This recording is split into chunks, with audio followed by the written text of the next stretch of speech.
Ini adalah part ke-45 membaca buku Unlimited Power Kuasa Tak Terbatas halaman 308. Tetapi segala yang saya ketahui tentang komunikasi mengatakan bahwa modal kompetisi itu sangatlah terbatas. Telah saya bicarakan tentang keajaiban simpati yang betapa penting hal itu bagi kuasa pribadi. Kalau Anda memandang seseorang sebagai kompetitor, seseorang yang harus dikalahkan, Anda akan mulai dengan kerangka kerja yang persis berlawanan. Segalanya yang saya ketahui tentang komunikasi mengatakan bahwa sebaiknya saya membangun dari kesepahaman, bukan dari konflik. Sebaiknya saya belajar menyelaraskan dan memimpin daripada berusaha mengatasi perlawanan. Ini lebih mudah dibicarakan daripada dilakukan, tetapi lewat kesadaran yang konsisten, kita bisa mengubah pola komunikasi kita. Ide keduanya adalah bahwa pola perilaku kita bukanlah kaku tertanam di otak kita. Kalau kita berulang kali melakukan sesuatu yang membatasi kita, kita bukanlah menderita penyakit mental. Kita hanya mengulang pola yang buruk saja. Mungkin itu adalah cara kita berhubungan dengan sesama atau cara kita berpikir. Solusinya hanyalah menginterupsi polanya, menghentikan apa yang Anda lakukan dan mencoba sesuatu yang baru. Kita bukanlah robot yang dikuasai oleh trauma-trauma pribadi yang mana sempat diingat. Kalau kita melakukan sesuatu yang tidak kita sukai, kita tinggal menyadari dan mengubahnya. Apakah yang dikatakan Alkitab? Kita semua akan diubah dalam sekejap mata. Itu benar kalau kita mau. Dalam kedua kasus di atas, kesamaannya adalah ide tentang fleksibilitas. Kalau Anda kesulitan menyusun sebuah teka-teki, Anda tidak akan kemana-mana dengan mencoba solusi yang itu-itu juga. Anda akan memecahkannya dengan sikap cukup fleksibel untuk berubah, untuk beradaptasi, untuk bereksperimen, untuk mencoba sesuatu yang baru. Semakin Anda fleksibel, semakin banyak pilihan yang Anda ciptakan, semakin banyak pintu yang Anda buka, dan semakin sukseslah Anda jadinya. Dalam bab berikutnya akan kita pelajari alat penting lainnya bagi fleksibilitas, yaitu fleksibilitas pribadi, yaitu bab ke-6, mengubah cara pandang, kuasa perspektif. Kehidupan bukanlah statis.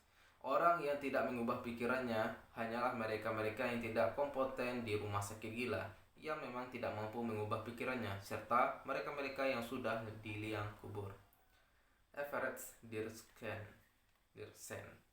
Bayangkanlah suara langkah. Seandainya saya tanya, apakah arti suara langkah? Anda mungkin akan menjawab, tidak berarti apa-apa bagi saya. Mari kita renungkan.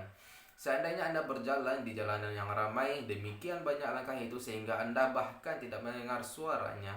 Dalam situasi itu, suara-suara langkah itu tidaklah mempunyai makna yang efektif. Tetapi bagaimana kalau Anda sedang duduk sendirian di rumah malam-malam dan Anda mendengar suara langkah di lantai bawah? Sesaat kemudian Anda dengar suara langkah menuju ke arah Anda. Apakah artinya kalau begitu? Tentu sinyal yang sama, suara langkah, juga akan mempunyai makna berbeda-beda tergantung kepada apa maknanya bagi Anda.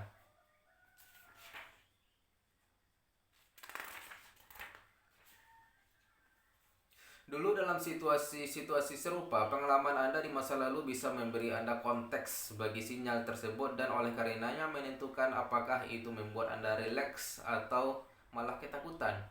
Umpamanya Anda mungkin mengklasifikasikan suara itu sebagai suara langkah pasangan Anda yang pulang lebih awal. Orang yang pernah dirampok mungkin saja membayangkannya sebagai suara langkah orang yang tak diundang. Demikianlah makna pengalaman apapun dalam kehidupan ini tergantung kepada kerangka yang kita gunakan. Kalau Anda ubah kerangkanya, konteksnya, maknanya langsung berubah. Salah satu alat paling efektif untuk perubahan pribadi adalah belajar menggunakan kerangka-kerangka terbaik pada pengalaman apapun. Proses inilah yang disebut dengan mengubah cara pandang.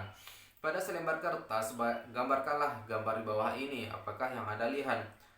Ada banyak hal yang bisa Anda lihat. Anda bisa melihat apa yang Anda anggap sebagai topi yang miring, monster, anak panah menuju ke bawah, dan sebagainya. Gambarkanlah kepada diri sendiri apa yang Anda lihat sekarang. Apakah Anda lihat kata fly? Mungkin Anda langsung melihatnya sebab contoh ini telah digunakan untuk stiker, bumper, dan barang-barang promosi lainnya. Jadi kerangka acuan Anda yang sebelumnya itulah yang membantu Anda langsung melihatnya sebagai kata fly. Seandainya Anda tidak melihatnya, mengapa tidak ya? Apakah sekarang Anda melihatnya? Seandainya Anda tidak melihat kata ini, itu mungkin karena kerangka perseptual yang mungkin yang menjadi kebiasaan Anda menuntun Anda untuk mengekspektasikan kata-kata pada kertas putih itu pasti ditulis dengan tinta hitam. Jadi selama Anda gunakan kerangka ini untuk menafsirkan situasi ini, Anda tidak akan melihat kata fly. Dalam hal ini kata fly-nya ditulis justru sebagai huruf yang putih. Anda harus dapat mengubah persepsi Anda untuk melihatnya. Demikian pula lah halnya dalam kehidupan.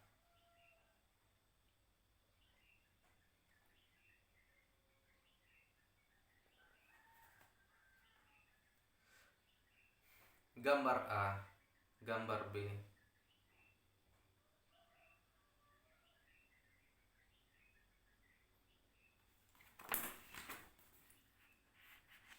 Alah.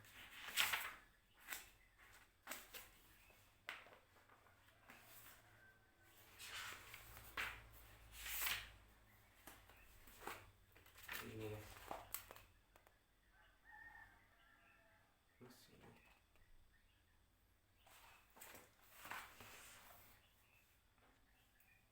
Seringkali ada peluang-peluang di sekeliling kita yang membuat kehidupan kita persis seperti yang kita inginkan.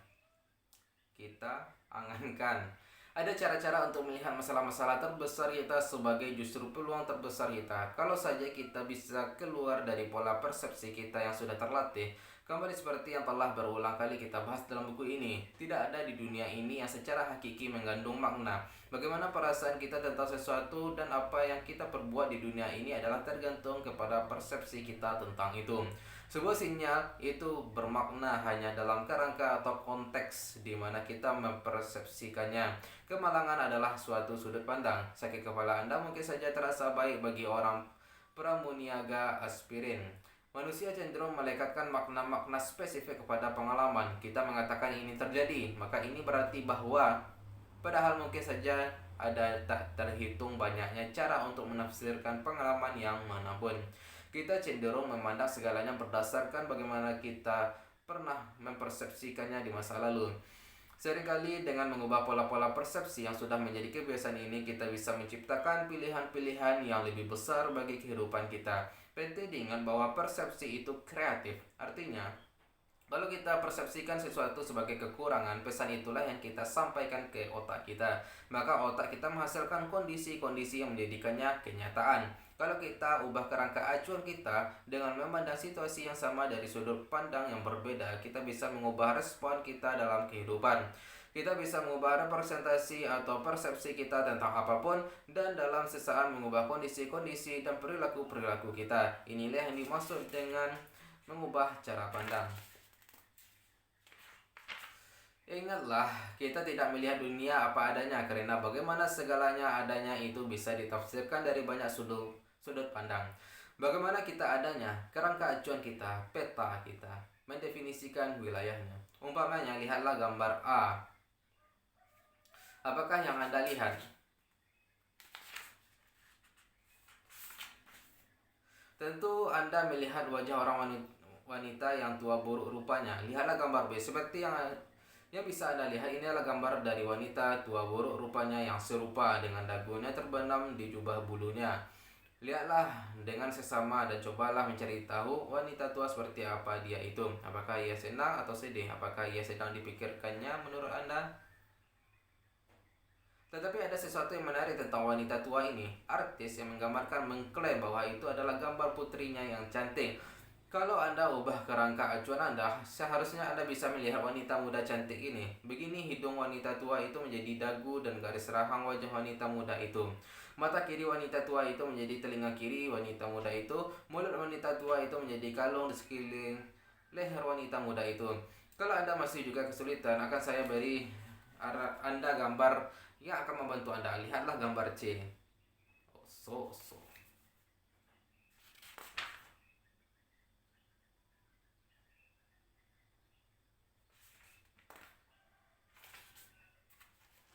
Pertanyaan yang sudah jelas adalah mengapakah Anda melihat Wanita tua buruk rupa itu dalam gambar B daripada wanita cantik. Jawabannya Anda dikondisikan lebih dulu untuk melihat wanita tua itu. Seringkali dalam seminar saya tunjukkan separuh peserta saya itu gambar A dan separuh sisanya gambar C. Lalu saya tunjukkan ke seluruh peserta itu gambar B. Ketika mereka mulai berinteraksi, akan terjadi argumentasi tentang siapa yang benar. Mereka yang melihat gambar A dulu kesulitan melihat wanita mudanya, dan demikian pula sebaliknya bagi mereka yang melihat gambar C dulu. Itu diperhatikan bahwa pengalaman-pengalaman kita di masa lalu secara teratur menyaring kemampuan kita untuk melihat apa yang betul-betul terjadi di dunia. Tetapi ada berbagai cara untuk melihat atau mengalami situasi apapun. Wirausahawan yang lebih dulu membeli tiket menonton konser lalu menjualnya lagi dengan harga yang lebih tinggi di pintu masuknya bisa dipandang sebagai orang yang menyebalkan, yang memanfaatkan orang lain, atau ia bisa dipandang sebagai memberikan nilai tambah bagi mereka-mereka yang tidak kebagian tiket atau tidak mau antri. Kunci sukses dalam kehidupan ini adalah secara konsisten merepresentasikan pengalaman Anda dengan cara-cara yang mendukung Anda dalam menghasilkan hasil-hasil yang bahkan lebih besar lagi bagi diri sendiri maupun sesama. Kalau Anda melihat apa yang kecil seperti yang melihat dirinya sendiri dan menerima apa yang lemah menurut kekuatan yang ada padanya, dan menggunakan apa yang redup menurut cahaya yang dipancarkannya, maka segalanya akan berjalan dengan baik. Inilah yang disebut bertindak alami. Lao Tzu Tao Te Ching. Mengubah cara pandang dalam bentuknya yang paling sederhana artinya mengubah pernyataan negatif menjadi positif dengan mengubah kerangka acuan yang digunakan untuk mempersepsikan pengalaman tersebut.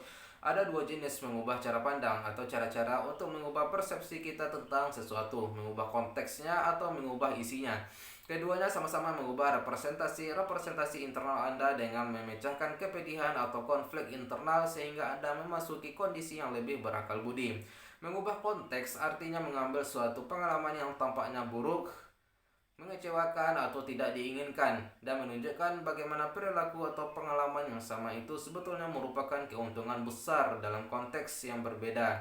Literatur anak-anak penuh dengan contoh-contoh tentang mengubah konteks. Hidung Rudolf yang membuat orang mengoloknya sebetulnya merupakan keuntungan dan menjadikannya pahlawan dalam konteks malam yang gelap serta bersalju. Anak itik yang buruk rupa menderita kepedihan besar karena ia begitu beda, tetapi perbedaannya itulah yang menjadi keindahannya sebagai angsa dewasa.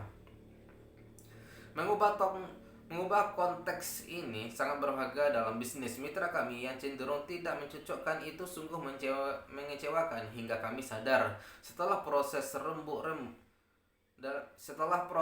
urun rembuk bahwa ia bisa menjadi aset berharga sebagai pendukung yang melihat kemungkinannya adanya masalah.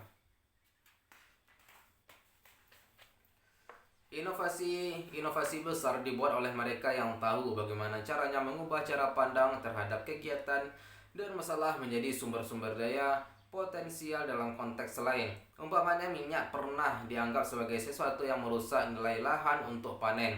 Tetapi lihatlah nilai minyak itu sekarang. Beberapa tahun yang lalu, pabrik kayu kesulitan membuang serbuk gergaji mereka.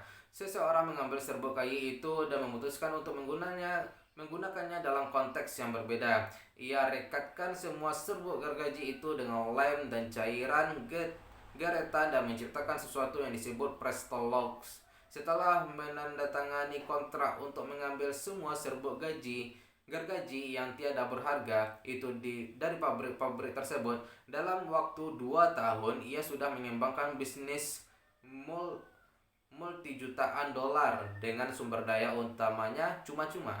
Tetapi demikianlah semua kewirausahaan itu, seseorang yang menganugerahkan sumber-sumber daya dengan kapasitas menghasilkan kekayaan baru. Dengan kata lain, seseorang yang ahli mengubah cara pandang. Itu dulu guys, besok kita akan sambung ke halaman 314. Sekian, bye-bye.